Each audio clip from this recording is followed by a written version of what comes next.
Millet Marvels, changing the way world eats by Tenali Double Horse.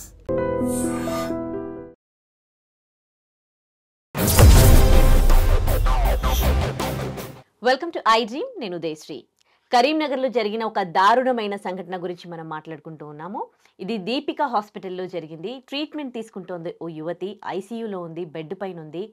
ఆ యువతి పైన అదే హాస్పిటల్లో ల్యాబ్ టెక్నీషియన్గా వర్క్ చేస్తున్న ఒక దుర్మార్గుడు ఆ అమ్మాయి పైన రేప్ అటెంప్ట్ చేశాడు. ఇది చాలా దారుణమైన ఘటన. అసలు ఆ వ్యక్తికి ఒక ట్రీట్మెంట్ తీసుకుంటున్న అనారోగ్య సమస్యలతో ట్రీట్మెంట్ తీసుకుంటున్న అమ్మాయి పైన ఎలా ఫీలింగ్స్ కలిగాయి, ఈ దుర్మార్గుడికి ఎలాంటి శిక్ష పడాలి, ఇదే ఇవాల్టి మన బర్నింగ్ ఇష్యూ. దీనిపై మాట్లాడడానికి మనతో ఉన్నారు విజయ బంగారు గారు, మోటివేషనల్ స్పీకర్. మాట్లాడదాం. నమస్తే అండి. నమస్తే. అసలు ఇలాంటి సంఘటనలు మాట్లాడుకోవడం చాలా దురదృష్టకరం. మనం ఎంత మాట్లాడినా, ఎన్ని మోటివేషన్స్ మనం ఇచ్చినప్పటికీ మార్పు అనేది ఇప్పట్లో వస్తుందా అన్నట్టుగా అనిపిస్తోంది మాటలతో. అయితే అది $100 ఎన్ని డాలర్స్ చెప్పలేము, అంత అన్ని డాలర్స్ క్వశ్చన్ అండి అది. సో దీనికి మరి ఎలా ఏ విధంగా సొల్యూషన్ దొరుకుతుందో, మగవాళ్ళ బుర్రలు ఎప్పుడు ఆలోచనలు మారిపోతాయో కూడా మనకు తెలియట్లేదు. ఇంత దుర్మార్గమా? అసలు అమ్మాయికి హెల్తే బాగాలేదు, బెడ్ పైన ఉంది. సో ఎలా ఉంటుంది ఈ మగవాళ్ళ మెంటాలిటీ? ఇంత దుర్మార్గంగా ఎలా ఆలోచించగలుగుతారు? అంటే మీరు చెప్పింది నిజంగానే హాస్పిటల్కి ఎందుకు వెళ్తాం ఉదయశ్రీ? ఎవరైనా, హెల్త్ మీరైనా, మన పరిస్థితి బాగాలేనప్పుడు, ఇంకా కొంతమంది నడవలేని స్థితిలో, కొంతమంది అన్కాన్షియస్ స్టేజ్లో, కొంతమంది సీరియస్ కండిషన్లో వెళ్తారు కదా. అంటే హాస్పిటల్ అన్నా, డాక్టర్ అన్నా మనం ఒక దేవుళ్ళలాగా, హాస్పిటల్ అంటే ఒక దేవాలయం లాగా కదా.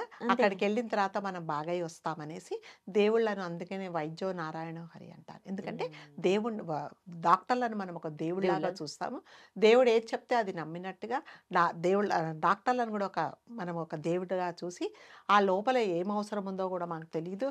సార్ మా అమ్మాయి ఎలా ఉంది, మా బాబు ఎలా ఉన్నాడు, మా వాళ్ళు ఎలా ఉన్నారని ఒక దేవుడికి దండం పెట్టినట్టుగా దండం పెట్టి, సార్ చెప్పండి సార్ అని అడుక్కుంటాము.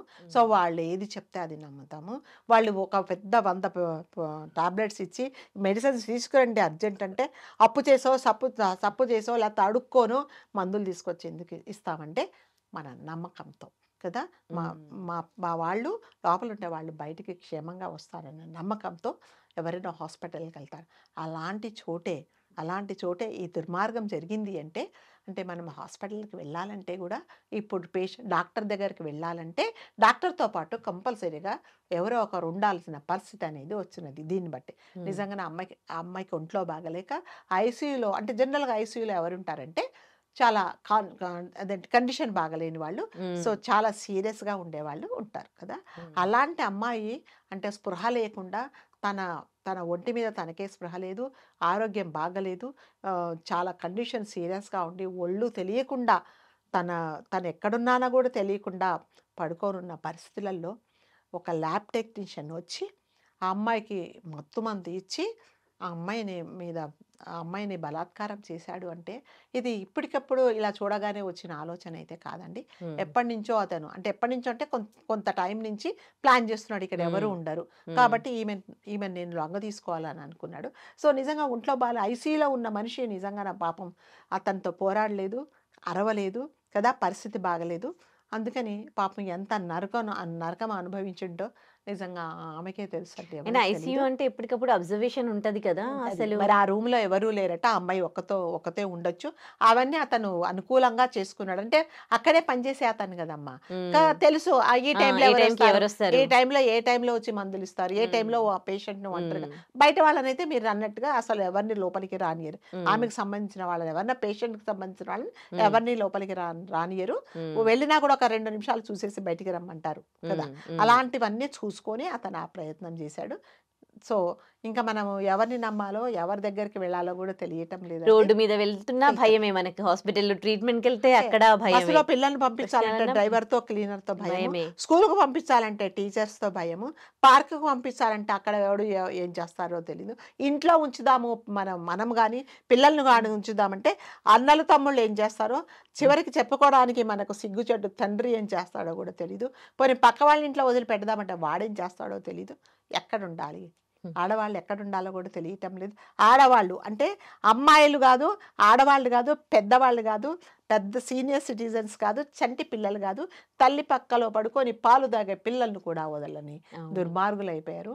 కాబట్టి ఇది ఎప్పుడు మారుతుందో తెలియట్లేదు. ఇలా జరిగినప్పుడల్లా మనము కూర్చొని చాలా ఆవేదనగా మాట్లాడుకుంటాము. దీనికి ఒక పరిష్కారం చూపించమని ప్రతి ఒక్కరికి మనం అప్పీల్ చేస్తున్నాము. ఇది మళ్ళీ జరగకూడదు. ఈ రోజే ఈ స్టూడియోలో మాట్లాడుకునేది ఈ రోజే లాస్ట్ అవ్వాలనుకుంటాము.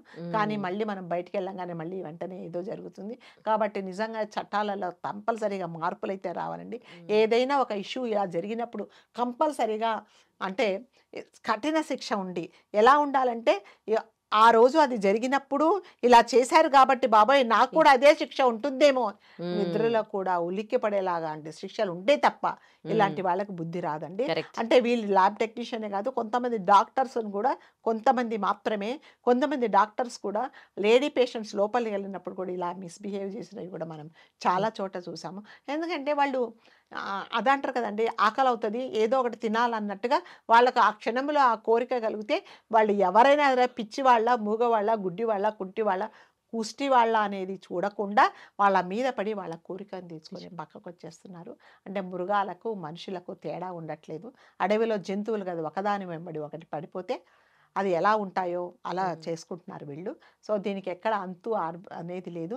నిజంగా ల్యాబ్ టెక్నీషియన్ ఏం చేస్తారు, తీసుకెళ్తారు, లోపలేస్తారు, కొన్ని రోజుల తర్వాత ఆడి ఇన్ఫ్లుయెన్స్ తీసుకొని ఆడిపోతారు. కానీ ఇప్పుడు ఐసీయూలో ఉండే అమ్మాయి తన ఆరోగ్యం కోసం తనని పరీక్షలు చేయించుకోవాలా, లేకపోతే నిజంగానే ఈ అమ్మాయికి ఇలా జరిగింది కాబట్టి ఫిజికల్గా ఆ పెయిన్ భరించలేదు కాబట్టి అసలు ఇంకోటి జరిగిందా లేదని మళ్ళీ టెస్టులు చేస్తారు.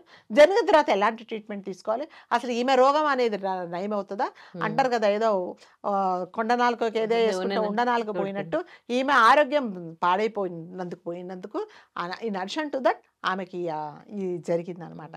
సో కాబట్టి ఇంకా మనం అందరినీ మళ్ళీ అప్పీల్ చేసుకుంటాం, దయచేసి మగవాళ్ళు మీరు ఇలాంటి పని చేసే ముందు మా ఇంట్లో కూడా అమ్మాయిలు ఉన్నారు, అమ్మ ఉంది, అక్క ఉంది, చెల్లి ఉంది, నా తల్లి కూడా బయటికి వెళ్ళింది, మా అక్క కూడా నా భార్య కూడా బయటికి పని చేసుకోవడానికి వెళ్ళింది, సో వాళ్ళ మీద కూడా ఇలా జరిగితే ఎలా ఉంటుందని మీరు ఒకసారి ఆలోచించుకుంటే ఏగమవాడు కూడా ఆడవాళ్ళ జోలికి రాడండి. అలాగే చట్టాలు కూడా చాలా స్ట్రాంగ్ గా ఉంటాయి. ఇంకొకసారి ఇప్పుడు ఇతనికి స్ట్రాంగ్ పనిష్మెంట్ ఇచ్చారనుకోండి, అంతే కదా, నెక్స్ట్ ఇలాంటి ఏమైనా చేయాలన్న థాట్ ఎవరికైనా వచ్చినప్పుడు అమ్మో పనిష్మెంట్ ఇలా ఉంటుంది అన్ని ఒక భయం ఉండాలి. ఆ భయం ఉంటేనే ఇవి ఆగుతాయి. అలాంటిదేం లేదండి.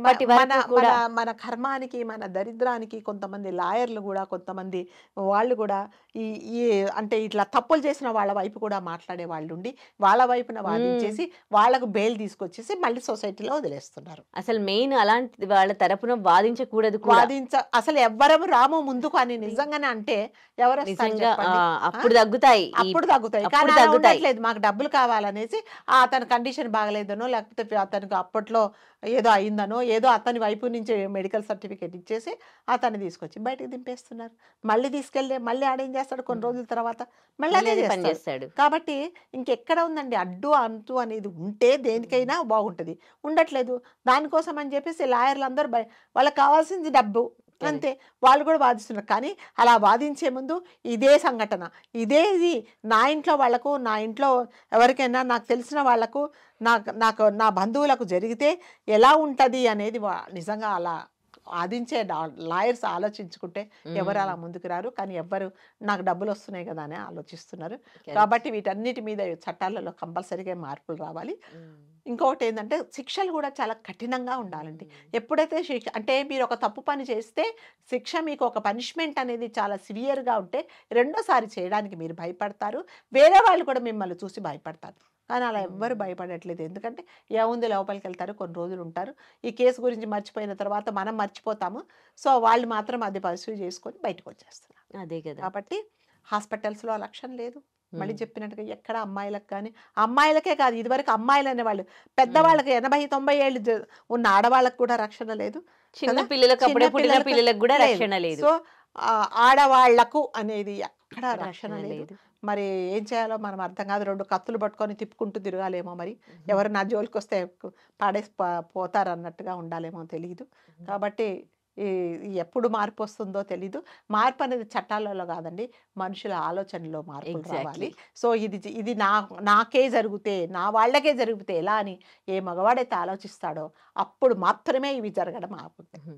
ఆ బుర్రలు ఎట్లాగో ఇప్పుడు పని చేసే రోజులు కాదు ఇవి. ఆ బుర్రలు కరెక్ట్ గా పని చేయాలి అంటే స్ట్రాంగ్ పనిష్మెంట్స్ కూడా ఉండాలండి. ఉంటేనే అప్పుడు కొంచెమైనా మార్పు వస్తుంది. వేరే వాడు తప్పు చేయడానికి భయపడతారు. రైట్, థ్యాంక్ యూ అండి. And don't forget to subscribe to iDream. And for more videos, please subscribe to iDream. Please subscribe to iDream. Please subscribe iDream. And please subscribe to iDream. For more videos, subscribe to iDream. please like, share and subscribe to the channel. Congratulations, iDream. Subscribe to iDream. Subscribe to iDream. So subscribe to iDream Media. iDream ki iDream team andarki huge congratulations. Please subscribe iDream Media. Please subscribe to iDream. Subscribe iDream. Please subscribe to iDream. iDream అంటే నా కళల ఛానల్ను subscribe చేసుకున్న నోరు తిరుగుతలేదు, మీరైతే గంట గుర్తు కొట్టండి. For more such videos, please subscribe to iDream. Subscribe to iDream. Please subscribe to iDream. Please subscribe iDream Media. Please do subscribe to iDream. Please subscribe to iDream Media. For best entertainment and information, please subscribe iDream.